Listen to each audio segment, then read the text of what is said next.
we're struggling a little bit because we started using Zencaster last week, and then Zencaster had a major 2.0 update between last week and this week. Yeah, I thought this looked a bit different. It looks a little different. I'm hoping they didn't also get bought by Facebook secretly.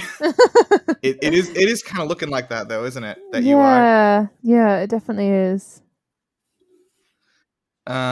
Okay, well, welcome everyone. We're coming to you live from the internet. Welcome to GameBusters. This is a podcast from GameLuster.com, and here we are today going to dive into the ink.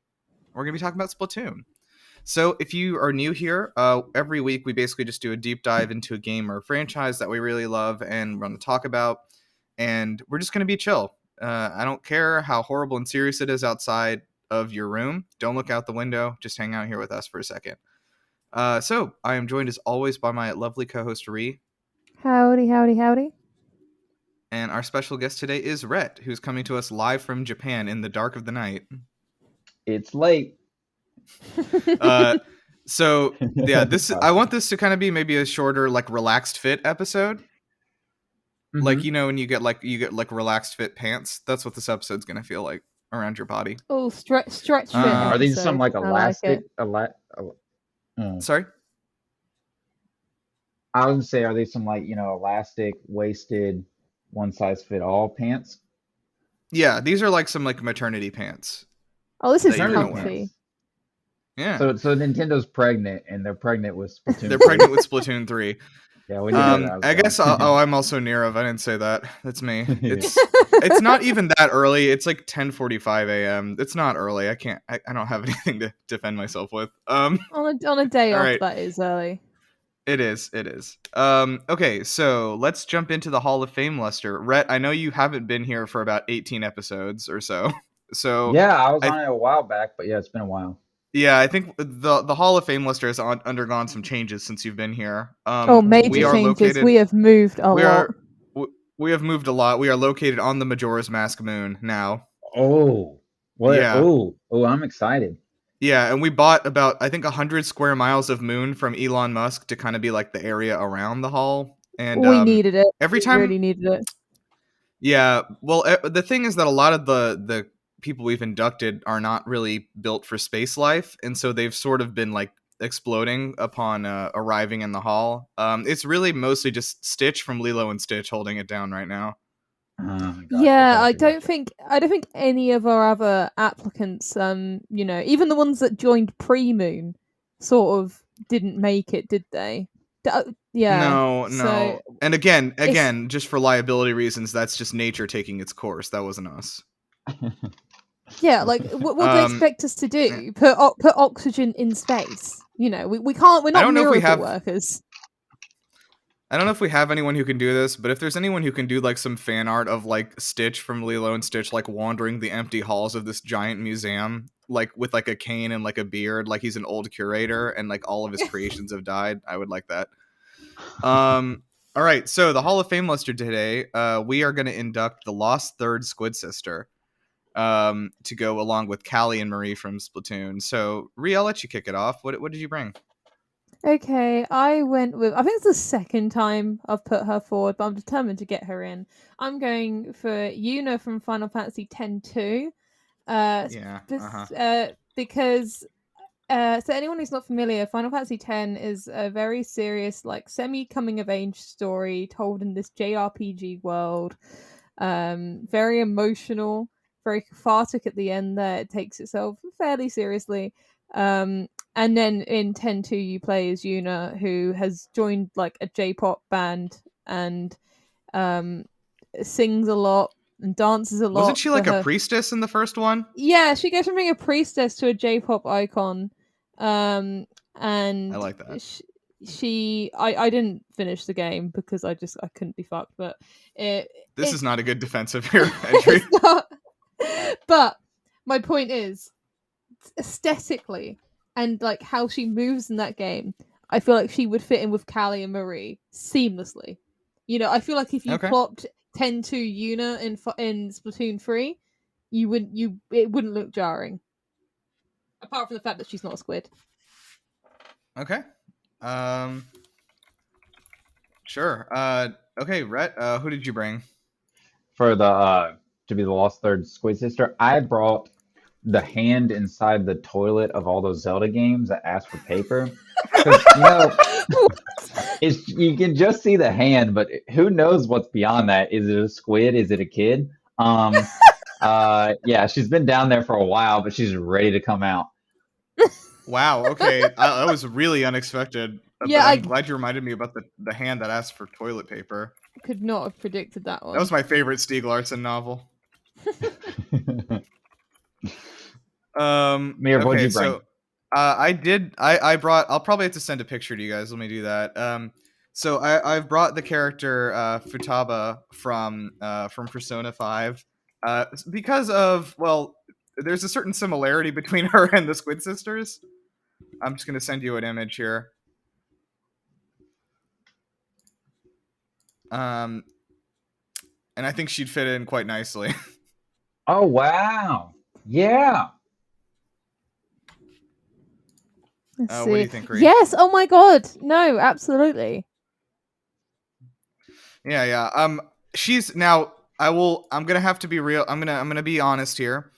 I don't know that personality-wise she'd be a good fit because she has agoraphobia and is pretty high severe anxiety talking to more than one person at one time.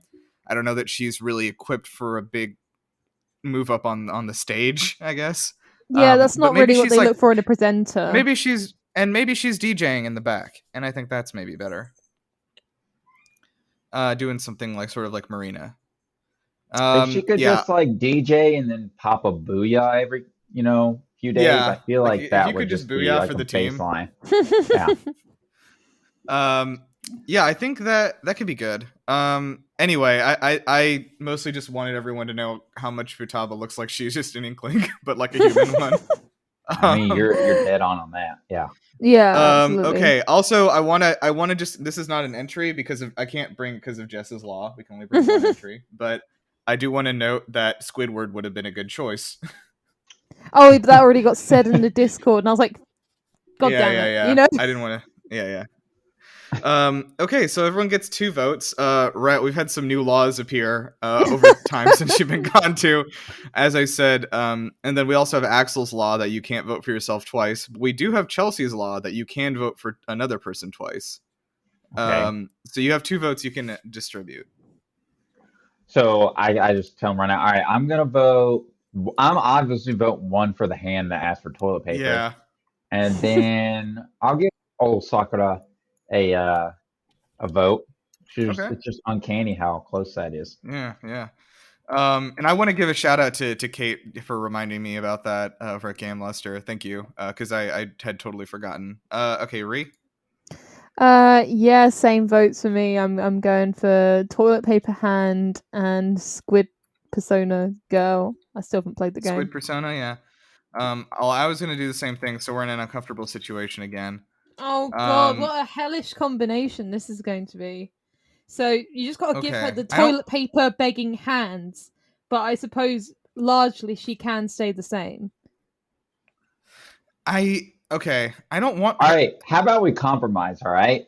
Okay. How about you see the hand ask for toilet paper, and then when you give it the invitation for the Hall of Fameluster in paper form, it pops out as Futaba Sakura. Oh, it's like a smash invitation. Okay. Yeah, and it's like Futaba's out of the toilet and ready for battle. Ready to fight.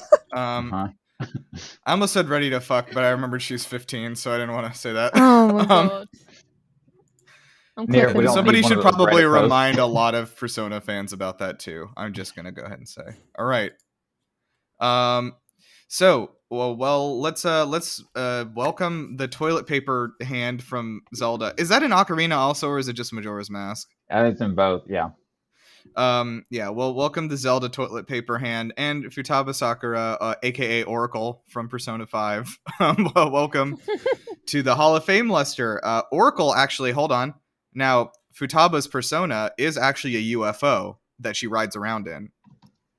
And so this is a happy coincidence for the Hall of Fameluster. I think she'll be okay up there. Oh my god, is she going to be our first in several weeks to actually survive the journey? I mean, she's probably screwed when she gets out of the The UFO. Yeah, we're gonna have to tell her not to get out. So she's just gonna. I That think better be a comfy UFO. I think the image for this one on the cover is just gonna be like the UFO persona with like the toilet paper hand coming out of it. All right, that sounds good to me. Okay. Oh, also one thing. Apparently, it's not in Ocarina of Time, but it's in Majora's Mask and Oracle of Ages. So Oracle of Ages, weird. Okay, yeah, I don't think I I knew did it was in another Ages. one, I think but I played yeah, Seasons. Can't same. remember. I was a Seasons boy back in the day. Was it like a Pokemon Red, Pokemon Blue situation? Could you find No, different they were Zeldas in each one? completely different games. And you could actually, if you progressed in one, you could get a password and input it in the other and unlock some stuff. But no, Seasons, you controlled the seasons. So you would change the environment. It'd be snowy and you could go this way, or you would, freeze the lake and could walk on top of it. But Ages, you'd go back in time and the land changed a bit. So different games, different-ish stories, same general themes, but yeah, they just popped two games at the same time back in the day. Like it was nothing. All It right. was nothing. All right. Welcome everybody. No, it's good. That's good to know. Welcome everyone to our main segment. This is Bustums. We are talking about Splatoon today. So what I want to start doing is, if anyone is unfamiliar with Splatoon listening, if I don't know, Rhett, why don't you take a run at it? Just briefly explain to me what this game is and what it's about. So Splatoon is a shooter, and you control your character, which in the first game was just a squid kid. And you might ask, what's a squid kid? Is it a squid or is it a kid? That has yet to be To be determined. Yeah. determined. Yeah, and it it was the first big divide in the community, which has since had a bunch of divides. Yeah, and in fact, they've sort of celebrated our divides with Splatfests. Yeah, exactly. So it's a third-person shooter. Instead of shooting bullets, you shoot ink out of your gun. And the really cool part of this game is that the ink that you shoot goes on the ground and allows you to swim through it. And your team's ink is different than the enemy's ink. And you can swim through yours. You can't swim through the enemy's. And the first mode of the original Splatoon game was not the goal was not to, Get defeat those a bunch of kills. enemies. It was just to have the most area inked. And so that was the really, that was the different part to this game than any other shooter. And it's evolved a bunch since then. But yeah, squid kids swimming around and shooting each other. It's a lot of fun. Yeah, it is fun. Okay, so let's talk about the development a bit. So I'm going to run through the development, and then we'll talk more about like the game afterwards. So Nintendo's internal studio, which is usually just called Nintendo EAD, is made up of like a lot of different teams. I'm sure everyone knows that. Like, there's basically like 20 different teams inside of what the entity known as Nintendo as a developer is. But in 2013, there's the Animal Crossing team, who, by the way, had done Yoshi's Island and then all the Animal Crossings after that. That was kind of their repertoire. Shintaro Sato was a member of that team, and he just in his own time created a demo of a 4 versus 4 battle in which you would just ink more territory than the opponent to win in a featureless arena. It was just a flat square. This was known as the tofu demo because the characters they all looked like blocks of tofu. They were just white blocks. Tofu for Smash. Tofu for Smash, please. That could be honestly, that would be a good spirit. Yeah, actually. Yeah, just a tofu block. Yeah, I'm cool with that. Yeah. Yeah, so the tofu demo was shown to the Nintendo execs, and they loved it. They asked Shintaro Sato and the rest of the team to put together a real demo on company time, like with company assets and everything. So the idea for Squid Kids actually came very late into development, interestingly. Like, the whole game was developed, and they still didn't know what the characters were. Which is crazy, because really the whole idea of like the graffiti and everything, it lends itself so perfectly to this like 90s post-apocalyptic aesthetic that I don't know how it took them so long to get to that. Yeah. So this is a quote here. I have a lot of quotes in this one. So this is a quote from Tsubasa Sakaguchi, who's the director. Rather than squids being the first domino, the new game, the new IP, It was more like we were creating the whole way, and the squid was a piece over on the side, and it became the final piece we put in. So yeah, he directed. Tsubasa Sakaguchi had previously only done character design for games for Nintendo. He had never directed a game in his life. The games he had done character design for, by the way, were Twilight Princess, Wii Fit, and Wii Sports.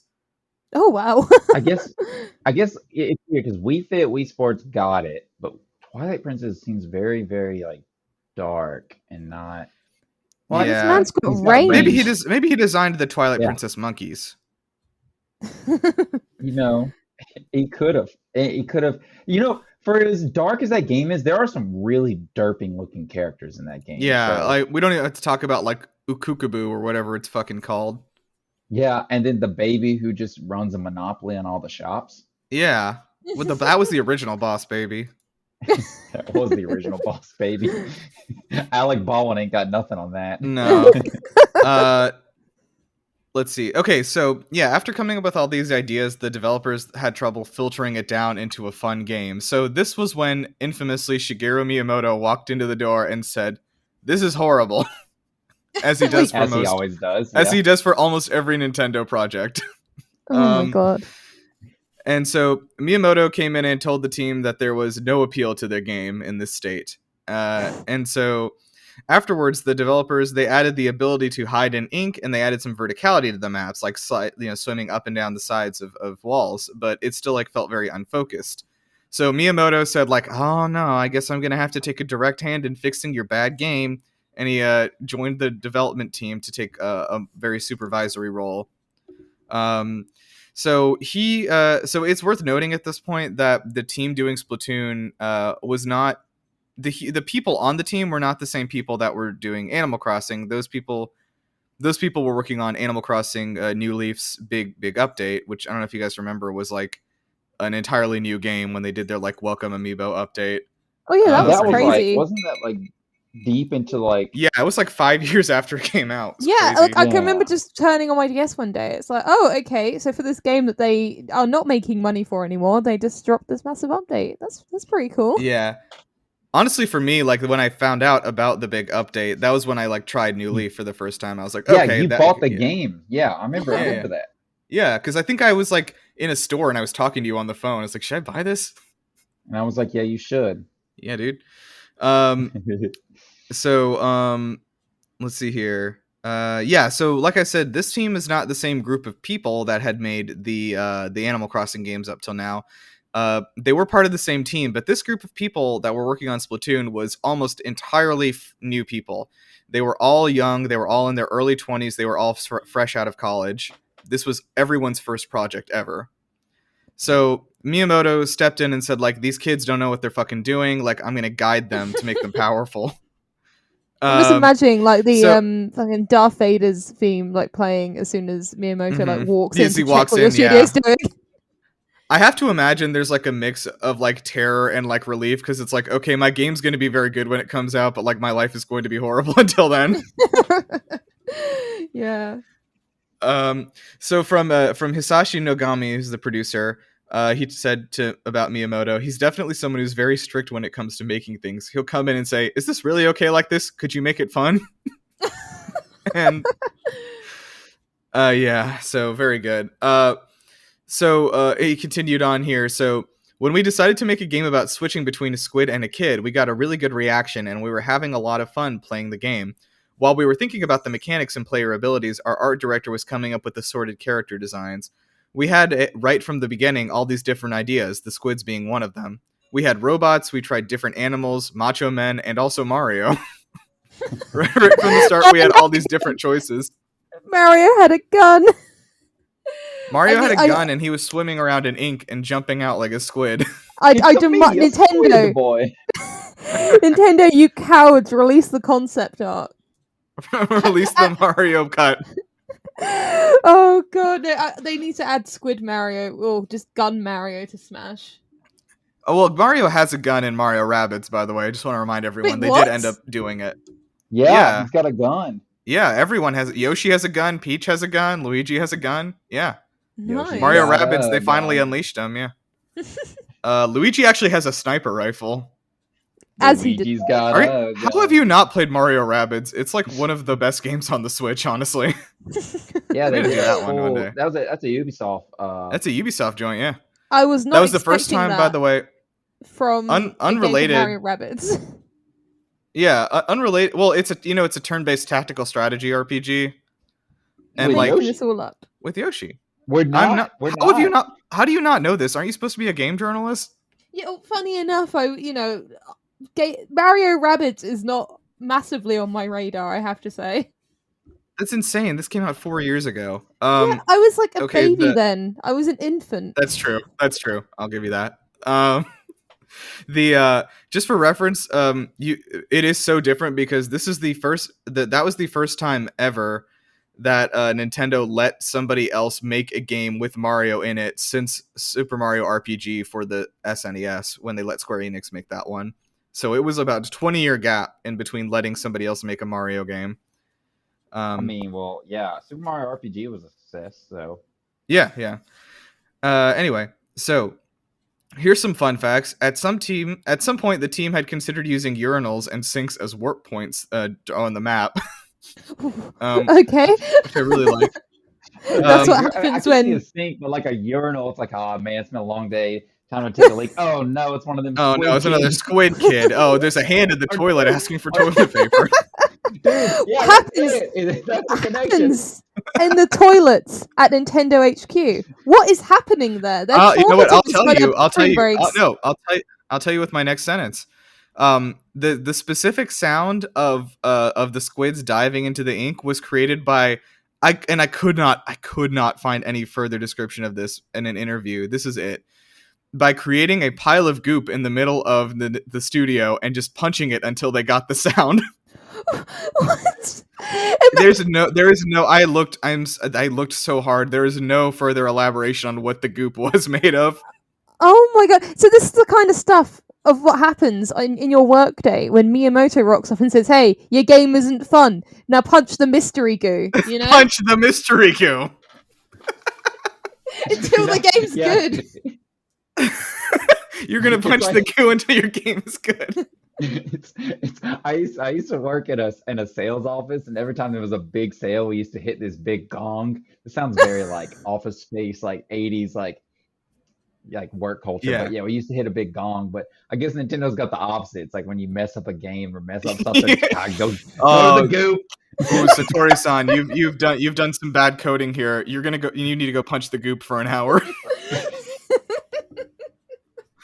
It's gonna be like the Jason Schreier investigation that finally gets done into the Nintendo workplace. It's just gonna be stuff like this. And we couldn't really determine if this was abusive or not. for like Japanese workplace standards, that's like not actually. Yeah, no, this is pretty good. All right, so yeah. One thing is this is a quote here. One thing is the fact that as the characters are playing, they'll get more and more covered in ink. Mr. Miyamoto wanted to make it more obvious and very easy to see we were getting covered in ink. That's the kind of detail he gets very, very focused on. He gets very particular about making it feel like you've had an experience. So if you're painting something, you're going to get covered in paint. In Splatoon, you should have that same feeling. It makes the characters feel more sympathetic. The basic gameplay of spraying ink around, it's kind of like vandals throwing tomatoes around. And in the course of that, you get some paint on yourself and you feel like you're going to let go and get involved. It makes it exciting. What a train of thought that was. Yeah, I don't know. I think you have to be thinking like that in order to create Splatoon, though. Yeah, absolutely. It's like absolutely. You can definitely tell they're very detail oriented on that game. And yeah, this is prime example, of course, of the Nintendo polish that everyone wishes they had. Yep. The team that made Splatoon, like I said, was the youngest at Nintendo at the time, and many of them were on their first job ever. And in that way, some new blood brought new ideas. Many of these younger staff were fans of the Call of Duty and Battlefield games and played them on competing consoles on their own time, which was very unusual and almost unheard of among older staff at Nintendo. So this was an interesting thing I took a look at that they mentioned, is that it is, and perhaps Rhett living in Japan, you can speak to this, but it seems that the culture at Nintendo is not like a rule, but people didn't play games on other systems back then. The developers were just kind of expected to not really experience stuff outside of Nintendo. And this new crop of like I said, fresh out of college kids who are, fucking playing, some COD zombies online and stuff. We're like, yeah, whatever. What the fuck? I'm doing it on my Xbox. Eat my ass. Like, yeah, Yeah, go. you're if you want me to pipe into this, Yeah. they absolutely. I've had a bunch of younger mid-20s coworkers who have asked if I have a PS4 and want to play some COD. So, um, young Japanese 20 somethings, 30 somethings are definitely getting into Call of Duty and some Western titles rather than. Yeah. And also, when I said Xbox, what I meant was PlayStation, because there's Yeah, no I was about to say Xboxes I'm in gonna stop you there Japan. with Xbox. I feel like I haven't sniffed a red ring and that sounds gross. I haven't seen a Xbox. Why did I say it like that? I haven't sniffed a red ring. No. I haven't seen an Xbox in a while, so I'm just leave it at that. Yeah. So, Splatoon was shown for the first time at a demo in E3 2014 that had a playable demo on the floor. There was a lot of crazy promo that I found out about with this new IP. Actually, Rhett, I think I might have sent you a picture of this. Do you remember when I like pre-ordered Splatoon and I got like the hat with it? Yeah, you got the hat. We were so hyped after that E3 reveal. Dude, we're so fucking ready. I think we That both pre-ordered that, right? I think we we like both pre-ordered. I did not get the hat. I feel a little bit left ah, out that not getting the hat. But we both pre-ordered it and both got it and played it very early on. And if I remember correctly, that E3 was like all about Splatoon. yeah, They because it was the Wii U and they didn't have any other games. sad days. I still like that console, but that's a different conversation. But yeah, Yeah. they went ham on Splatoon in 2014, and I'm glad they did. Yeah, so some of the promo examples. Splatoon outfits began appearing in a lot of different 3DS games as promo, as well as there was like a fairly popular manga where like the Squid sisters just like showed up and like promoted Splatoon in the manga. I don't remember what it was called. It was like a shoujo manga. I can't remember what it was called. Which is cool because like this is an aside, but like Nintendo has we lost Ree. Sad. Um, she should be back in if she just reconnects. She's missing all of this good explanation of vertical integration. That's true. I feel like She it's said Wi-Fi just won't be back when I can. uh, I'm gonna well, in say the that was meantime, I feel like maybe we can think about so we got all kinds of things. We got it appearing in manga. We got it in different outfits in other games. I wonder if Nintendo was as deep as like a Disney was. 'Cause you know how Disney owns like ABC and ESPN, and like I'll be watching ESPN, or I would be watching ESPN, and like a big like Star Wars Force Awakens would just yeah, and you're appear like, oh right, when I'm watching like an NFL game. Like imagine if like Nintendo owned like CBS Sports and like like a goal, like someone scored a goal and like an animation of like a dancing inkling like shows up or whatever. yeah, and then yeah, or just That from would be like good. the field just turns into ink and just like squids are jumping in and out. I could get behind that. I would go for that. Yeah. What other things did Nintendo do? And I mean, they did that in Japan. What were some international They integrations they had had with the? so it's good that you ask. In Canada, there's a yogurt, a frozen yogurt chain called Yogurties, which I don't think I know, but they had Splatoon frozen yogurt over the summer. Um, yeah, That's a good. so they had basically like just like they had like a Callie or a Marie. I looked this up because I found the old archived promotion. Again, they divide us. Dividing us. Yeah, they had like a Callie and a Marie like frozen yogurt that like had like different toppings that like and like were color, like colored toppings to look like the either of them. And then this is the craziest one, I think. Nintendo UK partnered with Adrenaline Alley skate parks, and they decorated it with decals and props based on the game, and replicated the skate park from that game in real life. And then in the skate park, they put a bunch of Wii U demo stations for the whole summer, so people could play like the Splatoon demo in the skate park. It sort of makes sense because there's I mean some stages in the game are state parks like recent street where like Was it like heavily inspired. the humpback pump track is also a skate park kind of, right? Yeah, there's skate parks in the game, and you could tell the team that made it. I imagine some are probably skaters themselves, but I mean, all of the fashion in the game is like Yeah, it's very like streetwear. 90s skate kid kind of a thing. Yeah. Yeah, Which and like I think sorry, go on.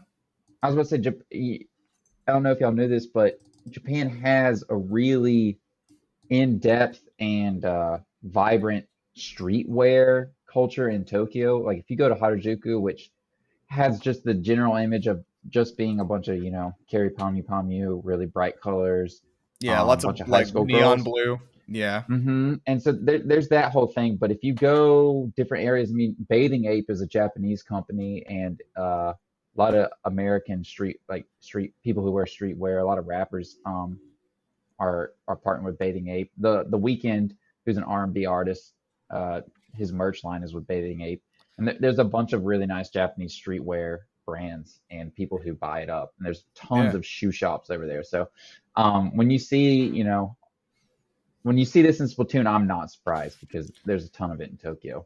Right. No, that makes sense. Rhea, are you here? I'm here. I'm back. Oh, you passed your health check. Congratulations. So yeah, we were just talking about how Nintendo UK had set up skate parks with Wii U demo stations with the Splatoon demo to promote it. And they I'm decorated so it like mad the skate that I didn't see any park of from the them. game. It's Adrenaline Alley. I don't know if you know that brand, or are you? How much of a skater are you on a scale of 1 to skater boy? I can't even think of a funny answer, so 0. Yeah. She's Yeah, a see you later boy. Sometimes you can't. Sometimes there's no joke. This is such an aside, but I think about this constantly. There was like I think there was like an episode of American Dad where like they were just like having a conversation, and then like someone Stan said something, and like there's just like a silent beat, and Klaus is like, that wasn't very fun, and he's like, well, not everything's a joke. Sometimes you just have to get information to the audience. That's really good. Okay, so in the United Kingdom, Reed, this one's for you too. Thanks for doing this Hey. one. I'm assuming you were involved.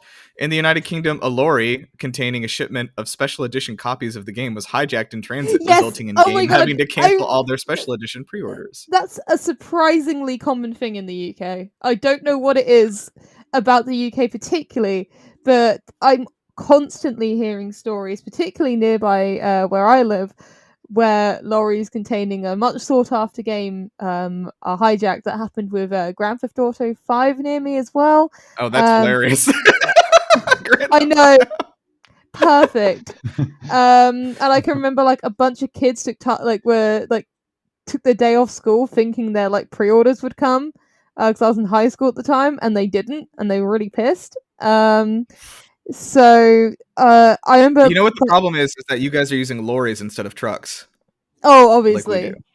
Yeah, much more secure. I don't know. I actually don't know what it is. It's just a unique British problem. Like, we will not engage in violence unless it is specifically for a video game. That sounds or I guess war crimes. Oh, obviously that goes without Yeah. saying. Also, Rhett, do you remember when we fucking pre-ordered the Zero Time Dilemma, like with the special edition, and like didn't like the ship get like hijacked or something fucking crazy that got happened? or like I think there was a big crash or like an Amazon yeah, like I think the ship. No, I think the it ship crashed.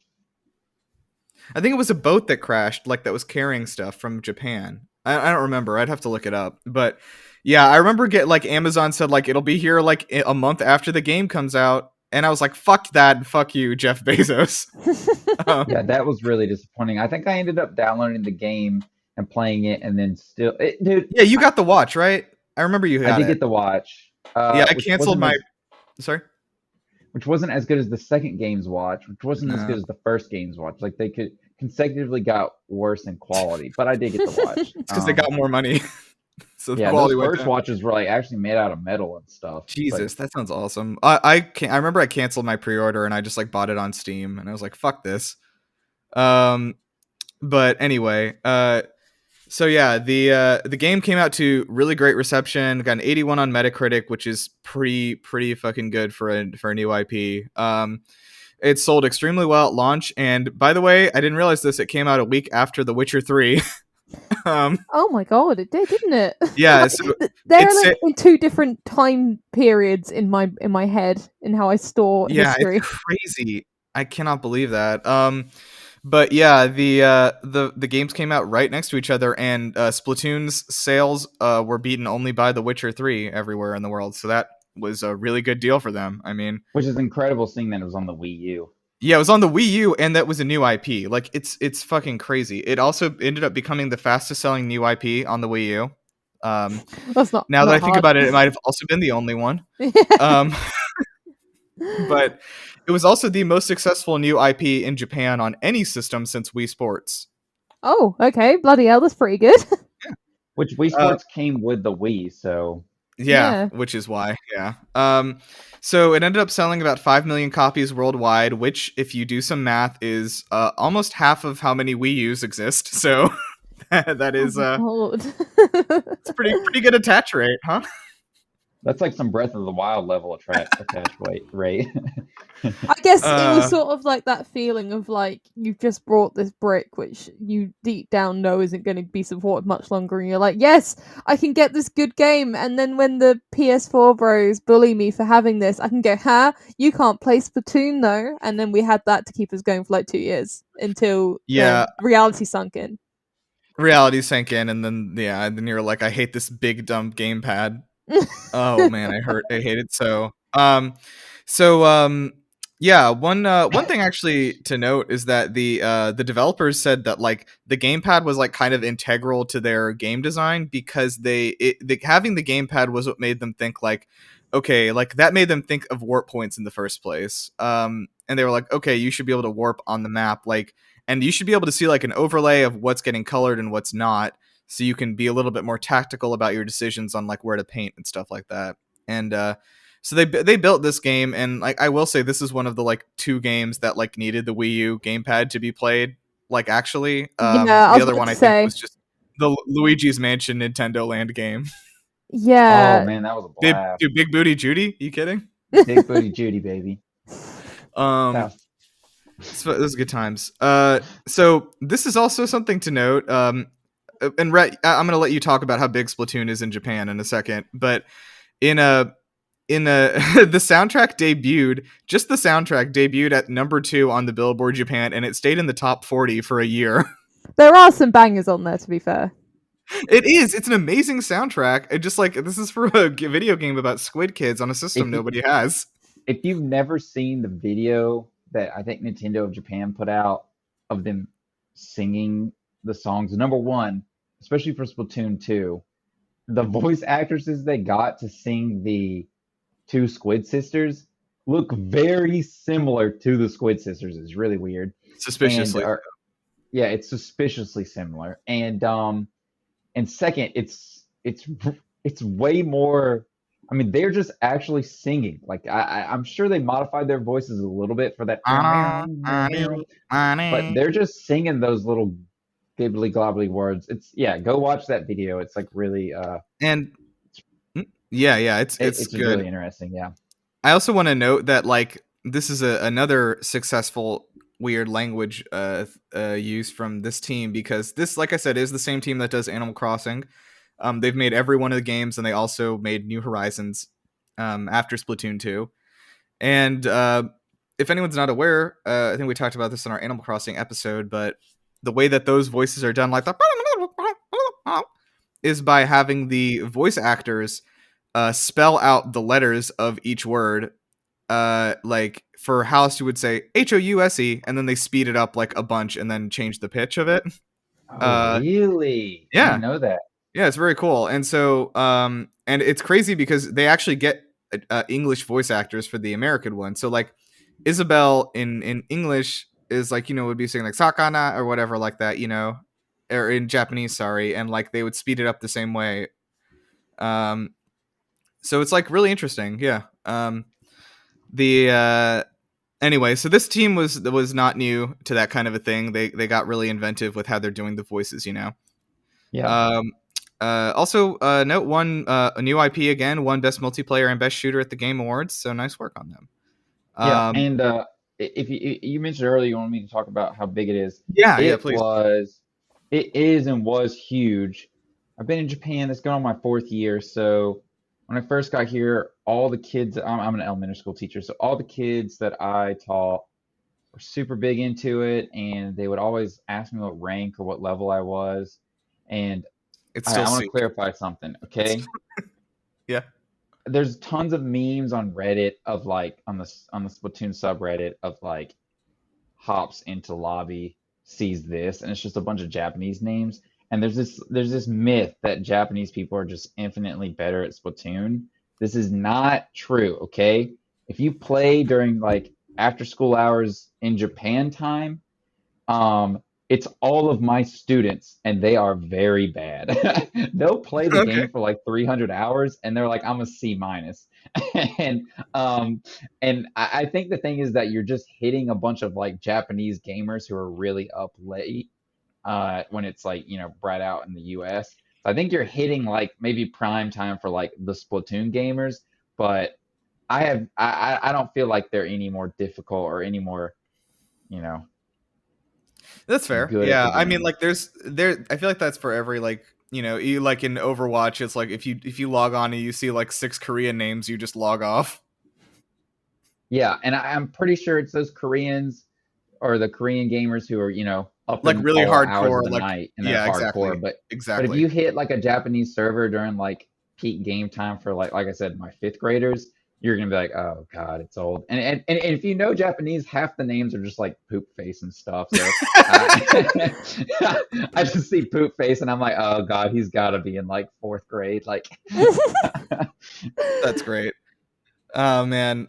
Yeah. So I want to also talk about like this is a Splatoon was a actually an industry pushing thing for the method of its release and development. So a lot of people know Splatoon as maybe the singular success story in this category of a game that released with nothing in it and was drip fed content for 2 years and was a success. Um, this was a $60 disc that you bought and you put it in, and there was an 8 hour story mode, which is cool, and then there was a lobby you could get on. There was one mode which was turf war, and there were 2 stages you could play on, and that was it. Mhm. There were like 4 guns, I think. So I think There was like it's. a community. Mhm. Oh, Go for it. sorry. Yeah, so I think No, it go just ahead. okay. I think it just speaks to like how solid that gameplay loop was. It's just I don't know what it is. I'm not even like massively into like other shooters. I guess the only other one was Overwatch, but even then I like a bit of variety. Yeah. But with Splatoon, it's just so fast that like as soon as you finished one, like you immediately want another one. And I think yeah, I think it's just how satisfying it was to play. Like you didn't care that there was no content. Yeah, I think that's true. And like just for anyone who wasn't in on this on the Wii U, the split like the first Splatoon like came out with, like I said, almost nothing in it, but every fucking Friday they dropped a new weapon. Every 3 weeks they dropped a new map. Like it was like it was a constant drip feed of new content like every time, and it lasted for like over a year. Um Yeah, yeah. it was great. And new maps, new weapons, new game modes. Remember Yes. that? Because, Yeah, new like you modes. said, Dude, I fucking remember being at home and like losing my shit when they showed like tower control for the first time yeah. in like a trailer, and like I like showed my mom and she was like, "What are you doing?" And that's an appropriate response. Yeah, like what is this? Tower control for Splatoon. Yeah, Um it was great. yeah, so it was really great and it worked amazingly. And I'm curious, I don't know if anyone knows anything about it. I sure don't, but why did this not work for ARMS when they tried to do it again? God, that is a good point, isn't it? I've never actually played so I can't talk about the quality of the game. But yeah, it Yeah, just it got fairly good reviews. I mean, just as good as Splatoon. Like I think people enjoyed it a lot. Like has a lot of the same vibes. is it because the It, Switch but actually has other good games, so we didn't have to gamble on this new IP. that is not a bad assessment, actually. I hadn't thought of that. There are I a lot of think other games to play on the Switch. Yeah. I think ARMS was introduced into a genre of fighting games that really rewards uh hardcore players. You know what I'm saying? Like you want a Yeah. combo. It's the dot.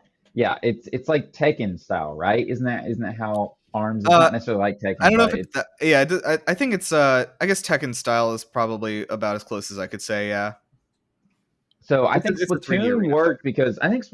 because it's a pick up and play, and you don't feel super upset if you lose. Whereas Arms, it's a one-on-one, and you're having to predict and combo. Yeah. One And thing I don't. Yeah, go for it, Nirav. I was gonna say one thing I always do to sell people on Splatoon is that the games are 5 minutes long, and Three, three. Sorry, turf war is 3, right? And ranked is 5. I think. I'm pretty maybe. sure. Ranked I'm pretty might sure even be ranked is three. 5. Yeah, okay. Um. Well, anyway, regardless, it's like these games are like a few minutes long, and they don't get longer. That's it. Hmm. So if you have a bad game, it's over, and then you just play another game. Like you don't have to sit there like with your shitty League of Legends team for an hour and 10 minutes, right? Like it's fine. Like if it's not fun, it'll be over soon enough. And then just I swear to you, you play 2 more matches, you'll be with a team that ends up like mowing down the other team for no reason. Like you know, That's the uh, thing. Yeah, it's yeah, just so fast paced that, like, statistically speaking, in like an hour of playing, you would have like dominated the other team at least like 3 times. yeah, and Um, you would also have been dominated like an equal number of times. but whereas with Overwatch, like you can get those really long matches that go on for like half an hour or something, and in the end you lose, and that's like the most crushing thing Yeah, in the world. yeah. But yeah, you just don't have Ooh, that with that Splatoon. does. Yeah. I will I also want to talk quickly about like what so on Splatoon 2 like the improvements and stuff. Like what do you guys think about like 2 versus 1? Like obviously Salmon Run is like a new big mode. I don't know, Rhett, what else is in there that's new? Do you remember?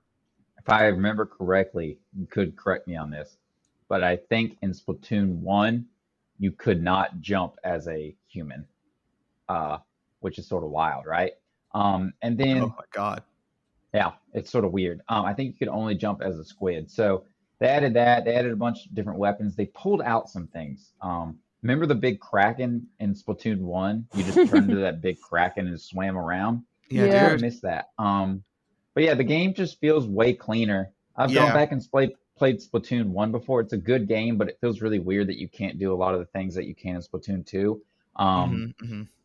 And so seeing that jump from 1 to 2, I just can't imagine what are they going to do for 3? Like from the little teaser that we got, it seems like they got this cool looking bow weapon that might be like a sniper. So it's going to Yeah. be Looks alternative good. sniper. Looks sick, but I'm very excited to see what kind of how they mess a little bit with the core mechanics, like adding Yeah. what from 1 to 2 the jump. What are they going to add from 2 to 3? I'm really excited to see that. Right. So I do want to throw out that like just like from a personal note, like Rhett and I used to play Splatoon literally every night, like probably for Hmm. like 2 to 3 hours a night for I don't Hmm. know, maybe like months and months. Like Yep. uh I think I checked my Wii U hours on that and I was like around 200, which was like that's like baby hours. But yeah, like we played like fucking all the time, and like that was like a really nice thing for me because I was like in a shitty place in Kentucky at another shitty job. Why am I all these shitty jobs? But yeah, no, it was like a really nice escape for me, and like it was just like fucking fun, you know? Like there wasn't any like pressing nature of like having to do well in order to have fun. Like you don't have to win a match of Splatoon for it to be fun or cool, you know? It's You're yeah. you're exactly right. I think that hits the nail on the head. And yeah, personal wise, me and you both were in our first full-time jobs coming out of college, and Yeah, but you had a we'd get big off gong in work. your office. Well, I had the gong, man. I didn't have a punching gel bat, but I had a gong.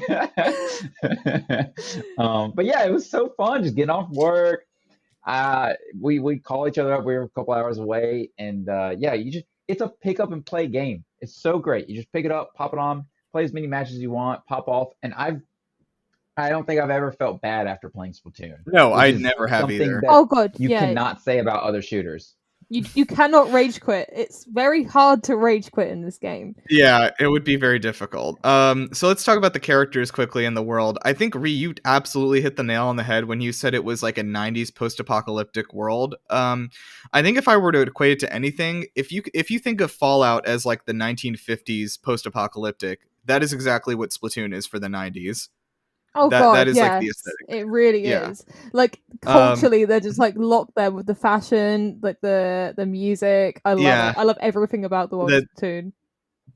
Yes. And so like the man, I really like so the Squid sisters are obviously everyone loves them. The characters are really exciting. Like so Callie and Marie, who I didn't realize were calamari for many years, were are the two Squid sisters who are pop idols that are kind of your main characters in your road into this world. And they do cool stuff. And, you know, Callie's kind of the outspoken one who becomes an evil dictator eventually. And we'll get to that. And Marie is kind of like the shy, nerdy one, right? So they make up the Squid sisters. And I think one thing that people don't know about this game from outside of it is the fact that the players have had such a direct control in the direction of the games by means of the Splatfest. So the Splatfest was a monthly event that happened for I think about a year and a half for the first game, and I think they ran for how long did they run for the second game? 2 years, was it? I think 2 years. Yeah. I think it ran 2 years exactly. So every month there would be a contest, and basically, so in Splatoon 2, instead of Callie and Marie, they are still characters, but they're not like the main characters. You have a new group, kind of a pop duo named Off the Hook, which is Pearl, who is our favorite gremlin, and Marina, who is I don't know. Is there any what can I say about her that won't like get me on a list? Marina? Yeah. She's got a lot of really fans. She's got a lot of fans. That's a good way to put it. Yeah, but like they're both kind of they got their own personalities too. They're not like a retread of the Squid sisters, you know. I think describing Pearl as like a spunky gremlin is probably the best I can do. And Marina's like extremely chill and just like very cool, you know, very level-headed. It seems to be more of like the calming influence of the two of them. Yeah, definitely. Pearl is Hey, sort of the chaotic one, which we'll get to. We have that's leading somewhere. So sorry, I'm trying to like keep us sped up. The real reason this is going to be a short episode is because I ordered like my groceries I had to pick up at Kroger, but I accidentally did it between 11 and 12 p.m. and it is 11:36 a.m. right now. And so I do have to get there within 24 minutes or my groceries disappear. oh no. Hey, can I throw something in real quick? Yeah. We're talking about the Squid Sisters. I think it was amazing how, for the original Callie Marie, they made two characters which almost had equal popularity. Quick, and I'm gonna count down from 3. Callie Marie, who is it? Okay, Okay. 3, 2, 1. Callie. Yeah, Marie. Oh, see, well that goes along with the results of the final Splatfest of the first Splatoon, which Team Marie won by popularity of 54-46, and then won by wins 51-49, and that directly played into the actual story mode of Splatoon 2. Yes, which had. Yeah, go for it, Nirav. Oh, sorry. Yeah, I want to explain quickly what a Splatfest is, if anyone doesn't know. True, right? Because, like, yeah, you pick a side. One of the two things that are presented. There's a contest. Sometimes it's like cake versus ice cream, or the one time was Pokemon Red versus Pokemon Blue. This was SpongeBob versus Patrick one time. Like, it's Cat very Dog crazy. Was the first one. Sorry. Cat versus Dog was the first Splatoon. Yeah, exactly. So, some of them are licensed, which was I still think about the SpongeBob Patrick one, and I don't know how they pulled that. Yeah. But how are you not gonna get Squidward in there somehow? Yeah, Squidward's already in the game. He's everywhere. Yeah. I'm Squidward here, Squidward. My favorite one they did was when they started a race war. What was it, like Squids versus Octolings, wasn't it? Oh yeah, Squid Inklings versus Octolings. Yeah, and oh god, didn't Marie say like, "Oh, Callie, don't you think this is kind of dangerous?" It's like she was scared that they were going to stoke up hate between these two groups. Yeah, it's very like self-aware of what it is. So yeah, like Rhett was saying, at the last Splatfest of Splatoon 1 was Callie versus Marie, and Team Marie did win, barely, but we did pull through. And in being defeated, that actually was canonical to the world of Splatoon. And so in the second game, the story mode of that, Callie has disappeared and she's pulling some dark shit behind the scenes while Marie is trying to guide you to help you figure out what happened here, like what happened to Callie and like what's happening to the world around them. Why are the salmonids rising up? Why are the octolings getting so angry? And it's like that's really cool that like that was directly that. So in turn for Splatoon 3, I think you saw a little bit of saw a little taste of what happened to the world, because at the end of Splatoon 2, it was the Splatfest was chaos versus order. With Pearl, of course, being the chaotic gremlin and Marina being order. And Chaos won. Of course it did. And now Chaos won. France Of got course it nuked. did in 2020. Yes, and now France has been nuked. You saw an upside down Eiffel Tower. This is a truly post-apocalyptic world now. Chaos won, and it has taken the world. Imagine how different they would have had to make it if Order won. It would be very boring. Would it be like, I don't know, like a political thriller sort of thing? Like oh you man, know, I don't what know. sort of order are we talking? Trade Federation? Yeah. Trade What disputes. do you do instead of spraying ink? Do you just clean up the streets? You just spray water on all. Oh, the it's ink? Mario That's Mario Sunshine. We already did that one. Oh no. Yeah. Okay, so quickly, what did everyone? I think we talked about Splatoon 3 a bit. So let's see here. Are there enough ghosts in this? I was thinking about this. I think the ghosts. I think when you kill somebody, a little ghost flies out of them. Yeah, it does, and that's ghost. Yeah, it does. That is a little ghost, right? Yeah, I'm yeah. happy. So I'm I think happy there with are the a good amount of number of ghosts. Yeah, I'm pretty happy with the amount of ghosts in this one. Yeah, I don't know, Rhett, how do you feel? satisfactory amount of ghosts. Yeah, it's a tasteful amount of ghosts. All right, very good. I love my ghosts to be tasteful, just like the toilet paper hand. All right. And Nirav, I know you said you're on a budget of time. One last thing I want to say. I saw this on Reddit and I pulled it back up because I remembered it. The one thing I'm a little bit worried about with Splatoon 3 is that the guy who was on the localization team, his name is Eric Smith. He localized Mario Maker 2, Breath of the Wild, and Splatoon 1 and 2. A year ago, he tweeted, or actually July 28, 2019, having written nearly every English word ever spoken by Pearl, Marina, Callie, Marie, it's really hard to walk away from them. I'm going to miss the girls dearly. He left Nintendo in 2019, so there will be a new head localizator. I don't know. Localizator? Yeah. Yeah, there'll be a new head to that, and yeah. I feel like the dialogue in the games are really good, and they are. Yeah, they are going to be hard Eric pressed. did a really good job. Yeah, because you know, if you didn't know it was made by Nintendo, it could pass the game made in the West. So they are gonna have to work hard to find someone who is as good of a localizer. And I mean, I think they will. I mean, I don't think they've had. Nintendo's not been too bad about localization ever, really. Xenoblade Chronicles, but yeah, I think it'll be. I think it'll be fine. Hopefully, just get them in there and see if they can see how long they can punch the goo. I guess, right? Yeah, exactly. Punch. All right, let's move on.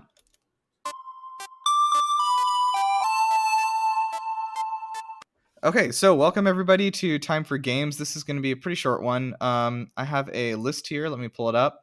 We're going to play Squid or Kid. So what I'm going to do, I've assembled here several species of animal, and this is either a type of squid or a type of goat, which is like, a kid. Okay. So I'm gonna read you the name of the species. It's not like the scientific name. This is just like the common name. And you're gonna tell me, is this a squid or is this a kid? All right. Good. Now I will preface this for all you taxonomy nerds out there. A lot of my goat characters here, a lot of my goat species are actually ibexes from the Capernet family. So don't at me. Okay. All right. Arabian. Is it an Arabian squid or an Arabian goat? I'm gonna go with goat. I gotta go with goat too. That's a kid. That is a kid. Good job. Yay. Nice. Yay. How about snow? I am That's gonna a squid. go with kid again. Oh, Yeah, it's a double kid. That's one. Ooh. That's one again. got me How with a about the double kid. pajama? Oh, Pajama squid or a pajama goat? That's a squid. yeah, I'm gonna go squid. You feel good about that squid? Yeah. That's good. Yeah. Welcome to the pajama squid club. They are here. How about glacial? Glacial. We're starting off a little easier here. They're gonna get weirder. I've Squid. squid. Yeah. Glacial squid. Good job. All right. How about this one? Bush club. Bush club. Now that sounds like a stupid English goat or something. It is a so- stupid English thing. oh, It is a stupid English squid or a stupid English goat. we're not really known That's for a- our squids, I think. So I think I'm gonna go with kid. Kid. That is a squid. I believe it's actually a Scottish one, by the way. Oh, that's Wait, a why. squid? Yeah, dude. That's a bush club squid. What? You don't know him? All right. How about this one? Markor. Markor. Squid. I'm going kid. I gotta catch back up somehow. That's a straight kid, dude. You got him. Ugh. Yes. Woo! All right. We got a few more. Cockeyed. All right, I'm pretty sure that's a kid. Cockeyed. I'm gonna go kid too. That's a squid. That's a What? cockeyed squid. Oh I my god. I swear that no. There's like 50 different kinds of squids. There's a lot of them. I literally live surrounded by farms. How am I not doing this? How about a dwarf blue? Dwarf blue. No, I'm I swear, if this, go for it. kid. I think that's a kid. I think I've heard that before. Wait, no, this is a squid. Hmm. Is it though? You sure? It's a squid. Are you sure? I'm very sure. I'm gonna double check. The Because suspense. you seem Wait, very does that sound sure. like It's I'm not. It's a sure? I'm goat. like No, not- it's not. It's not one. Why are you saying that? It's It's a a goat. goat? Yeah. Yes. Farmer. There is a Oh, there is a thing man. called a there is a thing called a blue squid. A dwarf blue is a type of goat, though. But what about just one that's like struggling a little bit, right? Like he's just a little bit small. Jesus. All right. That's Last not one good. here. Sharp ear. Sharp ear. No, that's good. You got to That's be a baiting. squid. Yeah, you're baiting us, and even though squids like you That's don't have squid points bait. for this. Yeah, it's a squid bait. That's a squid. What do you think, Ree? Yeah, I'm locking in squid. That's a squid. You guys got it. Hey. Nice.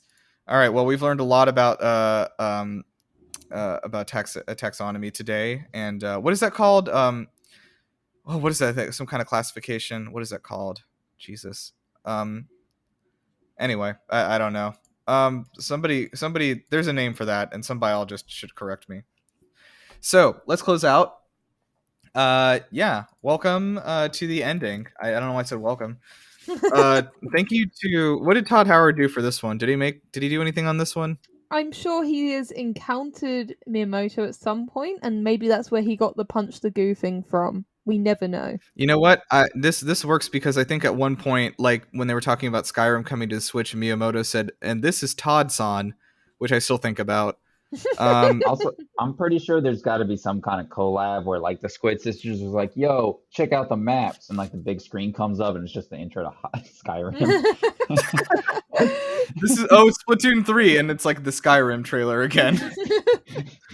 Like the big billboard in the Squid Town is just Skyrim. God. Okay, so yeah. At GameLuster.com, you can find us doing cool articles. You can find our other videos and shit like that. You can find us on YouTube at youtube.com/GameLuster. I will be working hard on my Shadow the Hedgehog video this weekend. I should have it up next week. You keep promising and us. You keep baiting us of it. Ree, the script for this video is 7 pages long already, and I haven't even started talking about Shadow.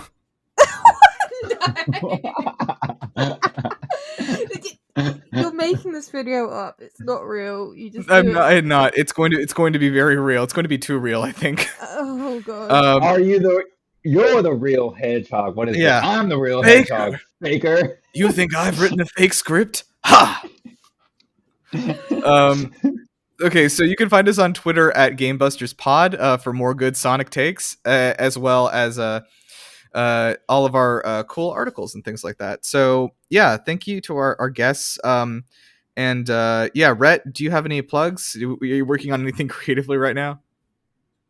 I'm working on an educational video for my city government, but no, that's not worth plugging. Okay. Uh, Catch me on Instagram at Rhett. Actually, it's private one. Rhett? Don't catch me on Instagram. I was about to say, like, what? No, catch him on Instagram at the real Rhett Reese and not the Deadpool guy. No, he always beats me in live. Rhea, if you're not aware, the guy who wrote the Deadpool movies is also named Rhett Reese and is spelled the same way. Oh, and damn. So Rhett has had a number of people contact him with audition videos and such to get And I got tagged in his wedding, and I was like, it looks so nice. Oh my God. That's amazing. You should just go for it. I mean, yeah, that's what I was saying. It's like you should have just pretended. Yeah, I mean, like if you showed up to like the fucking premiere and you were like, yeah, I'm a skinny white guy and I wrote Deadpool, everyone would be like, yeah, that's you. You're the guy. Yeah, that adds up. Of course. Yeah, it adds up.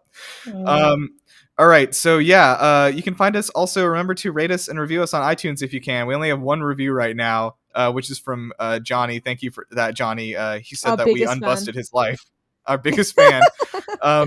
If you want to, if you throw a review on iTunes, we'll see it and we'll give you a shout out on the show. That'd be fun. So please give us, go for that. Rhea, what are you working on? So I've just finished writing a feature on every unfulfilled promise of Cyberpunk 2077. That's going to be on techraptor.net. But oh my God, that was, by the end I had 15 pages of notes and I had to condense that to as close to 2,000 words as I could get. Holy shit, I never want to hear about that game ever again. But it's interesting seeing how the game changed through development, so I recommend checking that out when it's up.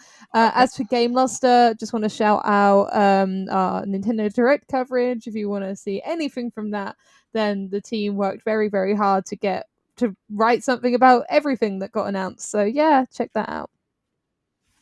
All right, nice. Sorry, I just checked into Kroger on the mobile app. I said I'm here. You sit on a throne of lies. Yeah, seriously.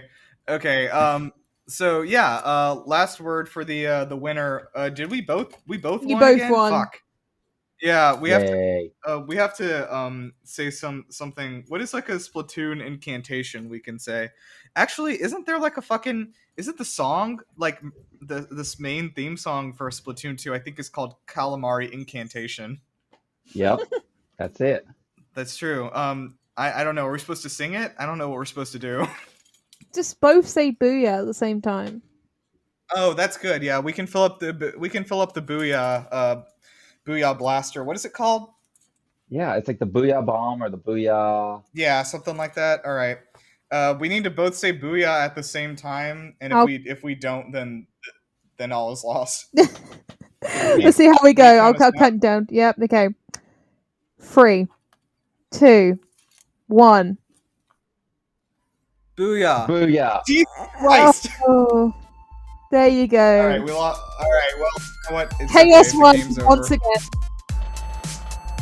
again. Chaos is won. Thank you guys for joining us. Yeah, we'll see you later.